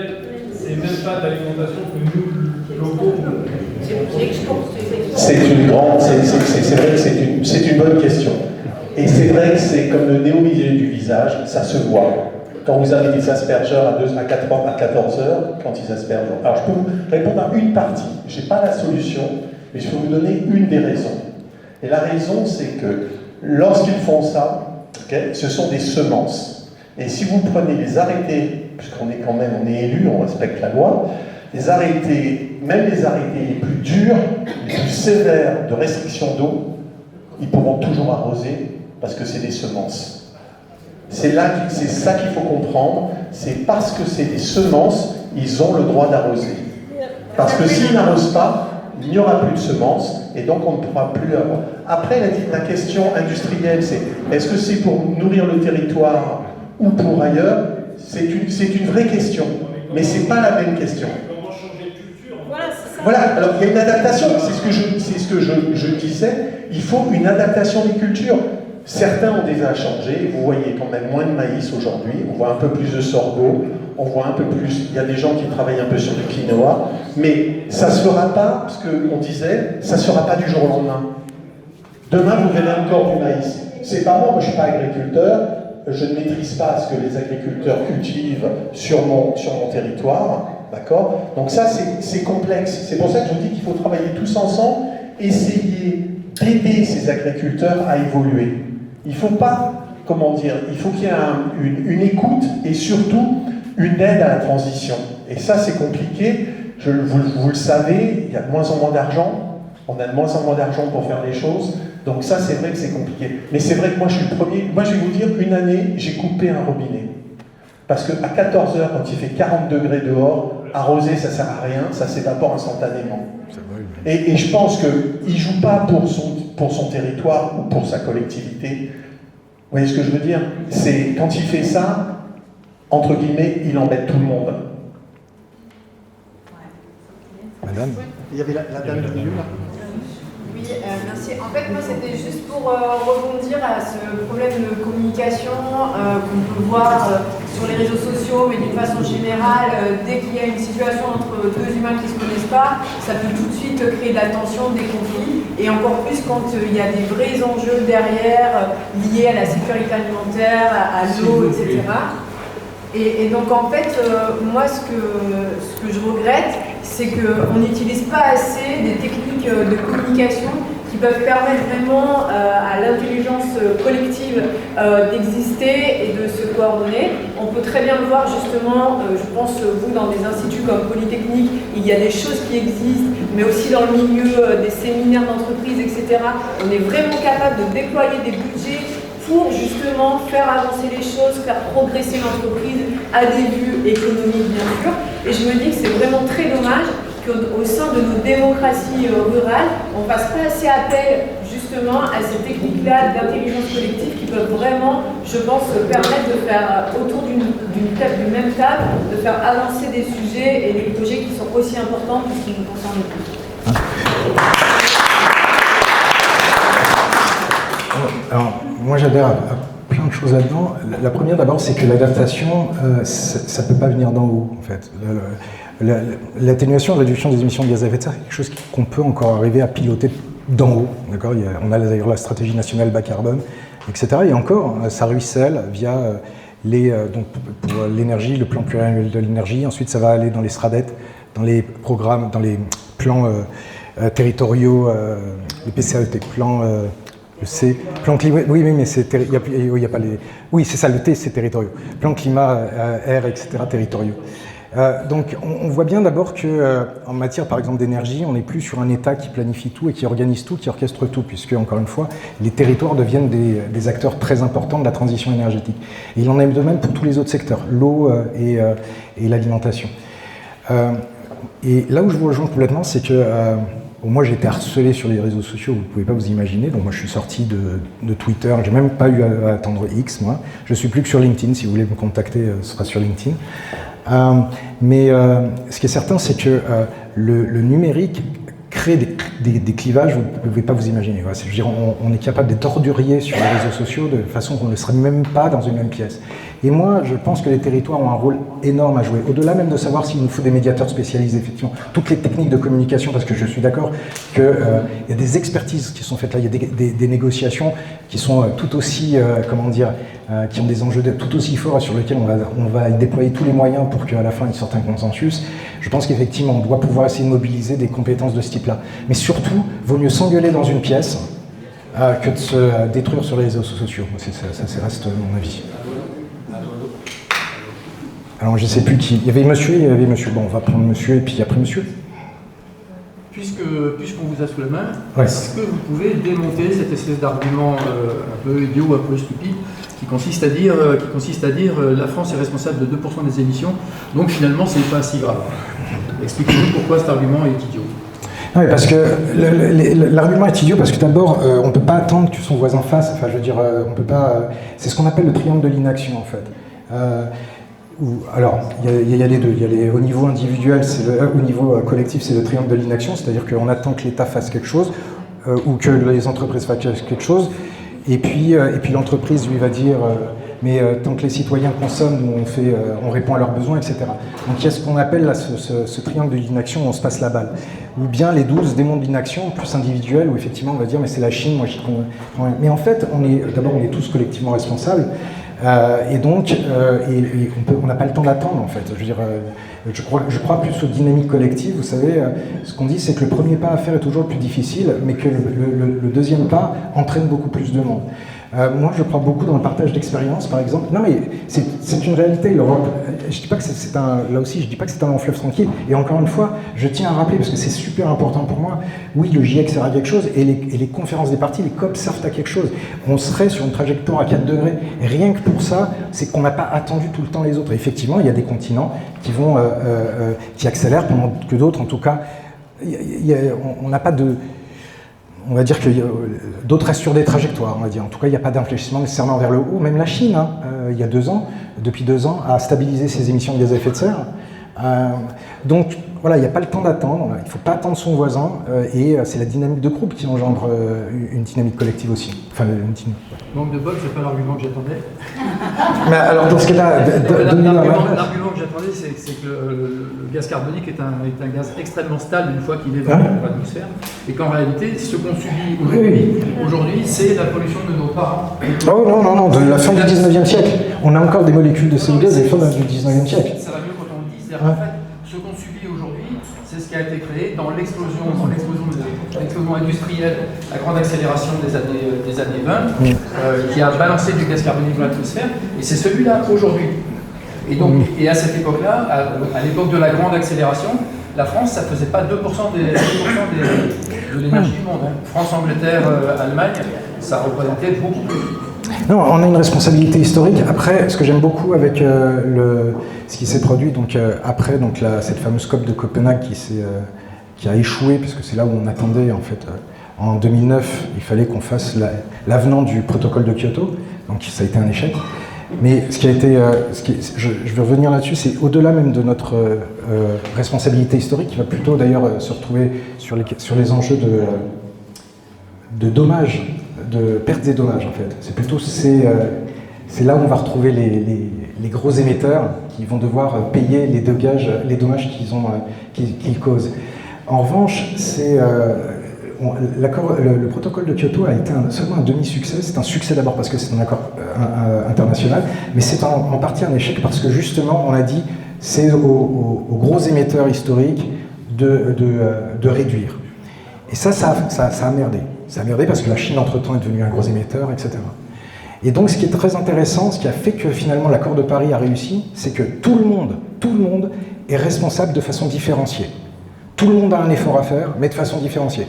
On ne va pas demander à l'État de Sainte-Lucie, que j'ai découvert pendant le JO 2024, puisqu'ils ont gagné la médaille d'or du 100 mètres féminin. D'accord, je ne savais pas que c'était un État. Je suis désolé, je pensais que c'était une île qui appartenait à un plus gros. Bref, c'est un État.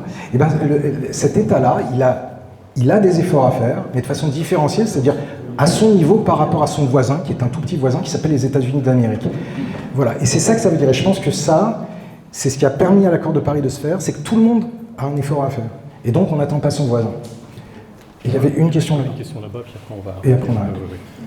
Je voulais revenir sur les semences dont on a parlé tout à l'heure, des fournisseurs de semences, qui est de s'arranger pour que la semence ne puisse pas être... se reproduire. Oui, les semences. Chaque année, on se retrouve avec l'obligation de racheter des semences. Il y a un problème aussi à ce niveau-là, donc je ne sais pas ce qu'il en est. C'est vrai, ces semences, le blé n'est pas reproductible. Ça veut dire que ce blé, vous pouvez pas, si vous le replantez, il ne germera pas. Donc ça a été modifié il y a très longtemps. C'est quelque chose qui est utilisé, c'est quelque chose ça permet un contrôle, mais voilà, on est dans une économie capitaliste, il ne faut pas se leurrer. Ils ont du mal à, comment dire, il y a quand même des gens qui se battent pour avoir des semences qui se reproduisent, d'accord. Je crois que ça s'appelle Coco Pali, un truc comme ça. Coco Pali, c'est ça. Il n'y a pas que, mais voilà, moi je connais eux et je sais qu'eux ils se battent pour avoir ce type de semences. Après, c'est des groupes industriels, voilà. Mais c'est interdit normalement de reproduire ses propres semences. Oui, c'est la loi l'interdit. Non. Alors la loi l'interdit pas. Il y a un... Semence paysanne qui est là. Oui. Je me permets d'intervenir. Allez-y. Ouais. Il y a une modification. Je me permets d'intervenir. Je suis semencière, semence paysanne localement. Une toute petite structure. Non, je suis une toute petite structure. Je fais de la semence paysanne, potager aromatique médicinal et fleurs, et je suis pépiniériste aussi. C'est extrêmement complexe. Au niveau agricole, c'est extrêmement complexe. Tous les agriculteurs sont en difficulté. La meilleure des transitions déjà, c'est que tout à chacun a sa responsabilité dans ce qu'il mange et ce qu'il achète à manger et ce qu'il produit à manger. Donc là, il ne faut pas mettre toute la faute sur tous les agriculteurs. Parce que là, on est tous responsables. Regardez ce que vous avez dans vos frigos et dans vos placards. Déjà, ça c'est la première des choses. Ensuite, au niveau semences, c'est extrêmement complexe. C'est vrai qu'il y a eu une agro-industrialisation. On est actuellement sur une charnière agricole qui est très très forte, en sachant que la politique actuelle et depuis quelques années, il s'en est jamais caché. C'est numérique, robotique, génétique, et tout ça avec du nucléaire. C'est la politique agricole actuelle, c'est les propriétés. Voilà. Pas que le nucléaire, oui, tout à fait. Donc là, à partir de là, les subventions, elles vont majoritairement sur ces domaines-là. Après, les agriculteurs, ils sont aussi... On est vraiment sur une charnière. On est quelques-uns à être tout petits et à être vraiment en vente directe et locale. Il y a les plus gros, et là, en ce moment, il est en train de se constituer des trucs énormes. Parce que si vous calculez numérique, robotique, il y a un zéro de plus sur l'achat du matériel. Le prix d'un tracteur à l'heure actuelle est inimaginable. C'est pire qu'une maison, des fois. Donc là, tous les agriculteurs sont en difficulté à ce niveau-là. Les conventionnels aussi. Et tous, on est tous. De toute façon, le changement climatique, je peux vous dire que... Bon, voilà, l'adaptation, vous connaissez. Donc ça, c'est vraiment quelque chose d'important. Et si vous voulez les aider, tous ces agriculteurs dans la réflexion d'adaptation et de changement et de transition, c'est déjà réfléchissez à ce que vous mangez et ce que vous achetez. Ça, c'est déjà la première des choses. Qu'en est-il des semences? Parce que moi, j'avais toujours entendu dire qu'on ne pouvait pas les produire soi-même. Alors, donc si vous avez, moi j'aimerais une information plus précise par rapport à ça. Au niveau des semences, pour les particuliers, il n'a jamais été interdit de faire ses propres semences. Ensuite, depuis la loi de 2016 sur la loi de diversité, tout à chacun a le droit de faire ses semences, même les agriculteurs entre nous. On a le droit maintenant aussi de pouvoir se les échanger, se les vendre, ce qui n'était pas le cas avant cette loi-là. 2016, oui. C'est la loi de diversité 2016. Depuis la loi 2020 sur la loi du matériel hétérogène, on appelle ça des plantes, ils appellent ça du matériel hétérogène. Le problème de l'eau, non, mais moi je trouve que c'est vachement bien. Non, mais conférence sur la communication, je vais la proposer. Oui, c'est vrai. Non, mais bien sûr, moi je pense qu'elle a raison. Il faut des médiateurs qui soient. Tu connais Albert Moukébé? On est des niches génétiques, c'est clair. Donc ils nous interdisent plus, on les intéresse aussi par rapport à nos résultats. Après, du coup, on a eu le droit aussi de les vendre. Il y a une porte qui s'est ouverte, on peut les vendre. Par contre, là, cette année, il est en train de se voter une loi au niveau européen sur les OGM. Jusqu'à présent, les OGM... Pas les OGM, c'est la modification génétique de certains... Alors, je vais expliquer. Du patrimoine génétique, mais à partir du patrimoine de la même plante. Non, attendez, je vais expliquer pour que ça soit clair. Les OGM, juste 2 minutes pour clarifier, parce que là, je réponds à la demande. Voilà. Les OGM jusqu'à présent officiels, c'était de la transgénèse, c'est-à-dire qu'on prenait des ADN d'une espèce étrangère et on l'introduisait dans le noyau d'une autre espèce. Ça, c'était les OGM officiels. Maintenant, ce qu'on appelle les NGT, les nouveaux... Voilà. C'est-à-dire que jusqu'à 20 modifications génétiques à l'intérieur de la même plante, il n'y aura pas d'obligation d'étiquetage. Au-dessus de 20 modifications génétiques à l'intérieur du même noyau, il y aura obligation d'étiquetage. D'accord. Excusez-moi, je termine. Non, il faut que je réponde quand même. À partir de la même plante, c'est-à-dire que ce n'est pas du tout la même logique que l'OGM. C'est-à-dire que vous n'allez pas transplanter des gènes d'un insecte, par exemple, sur une céréale, et vous ne pouvez pas. C'est simplement une façon d'améliorer l'évolution génétique de toutes les plantes en favorisant des évolutions génétiques. On était sur les aspects. Excusez-moi, dont on a besoin justement par rapport au problème des évolutions et de l'adaptation à la fois des animaux. Alors, est-ce qu'on peut se rencontrer? Je vous propose qu'on en parle après, en sachant que là, la conférence, elle était sur les interactions, sur la globalité des des interactions. On joue aux apprentis sorciers. Moi, il y a juste une chose que je voulais vous dire. J'ai fait la recherche participative. Vous disiez qu'en fait, c'est la base qui peut aussi amener des solutions. Nous, on est sur le terrain, donc on expérimente plein de choses. On est au premier feu, c'est le cas de le dire. On expérimente plein de trucs. On essaye de discuter entre nous parce que c'est trop dur sinon. La recherche participative, c'est génial. J'ai été au réseau de semences paysannes, salariés administratrices. On a des chercheurs qui sont absolument géniaux. Par contre, on a un souci, c'est qu'on n'est pas financé, nous, agriculteurs, quand on participe aux recherches participatives. Ça nous bloque, on est déjà en difficulté, et là, ça nous bloque. Merci en tout cas. Magali Semencière qui vous vend des semences sur le territoire. Alors, merci beaucoup. Alors, on voit bien que ça ouvre le débat, cette conférence était très intéressante, merci Philippe. Ça ouvre des débats et on peut y passer la nuit, demain, après-demain et tout le week-end prochain. On n'épuisera pas le débat. Voilà, donc je pense qu'on reproduira, on développera ce genre de choses. On va vous convier à vous rafraîchir et une petite collation. Et avant de conclure, je voudrais passer la parole à M. Cholet, qui voulait dire quelque chose. Merci. En tout cas, je tiens à remercier l'association qui a fait venir ce brillant conférencier, qui est à l'origine d'un riche débat. On peut avoir des idées différentes. En ce qui me concerne, je suis plutôt pour la conflictualité, pour régler les problèmes. Parce que le consensus, c'est ce dans lequel nous vivons, c'est l'accord des on, c'est-à-dire de personnes. Ici, à Barjac, une lutte à enrayer les permis de recherche contre sur les gaz de schiste. Il y avait 25 000 personnes à Barjac. C'est un centre de résistance. Et la résistance, c'est pas un Brassandou-Fonoville. C'est savoir où sont les ennemis de l'environnement, les véritables responsables. Ne nous trompons pas de cible. On a mis en cause les paysans. Je suis à l'origine du réseau d'irrigation.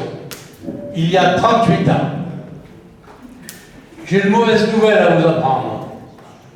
Le paysan à Barjac, à Saint-Jean, à Rochegude, à Rivière est en voie de disparition. Qu'il soit conventionnel ou qu'il ne soit pas conventionnel. Alors, il importe aussi de passer aux actes, pas simplement au discours. Nous, ici, et Aline l'a indiqué, on est un peu les colibris, avec notre maraîchage bio pour nourrir 300 personnes tous les jours avec des légumes faits par nous-mêmes dans notre propre exploitation. C'est pas par gaieté de cœur, c'est parce qu'il n'y a pas de maraîchage bio dans le secteur en externe de notre administration publique. Donc on a fait une régie municipale. On est une mairie fermière, en quelque sorte. Mais il nous manque également d'autres choses. Une bonne nouvelle, par exemple, c'est dire que les gens sont conscients. Je suis président d'un syndicat des eaux, Gare Ardèche. Eh bien, chaque année, la consommation d'eau baisse de 3,5%, alors qu'on délivre 60 permis à peu près chaque année. Et qui dit permis de construire dit 120 à 200 mètres cubes d'eau. Donc il y a des efforts qui sont faits. Nous, on les encourage en finançant à 50 € le mètre cube, récupérer des eaux de toiture. C'est une petite chose. Et puis, on peut faire des petites choses comme font les colibris. Hein. On peut subventionner des vélos fustiles électriques pour aider les gens à se déplacer autrement qu'avec des 4x4 qui sentent mauvais. Voilà, il y a des petites choses et tous ceux qui ont quelques pouvoirs et les élus locaux à Nantes, ils font des choix. La politique, j'aime à le dire, c'est l'art des choix. Eh bien, donc, faisons les bons choix.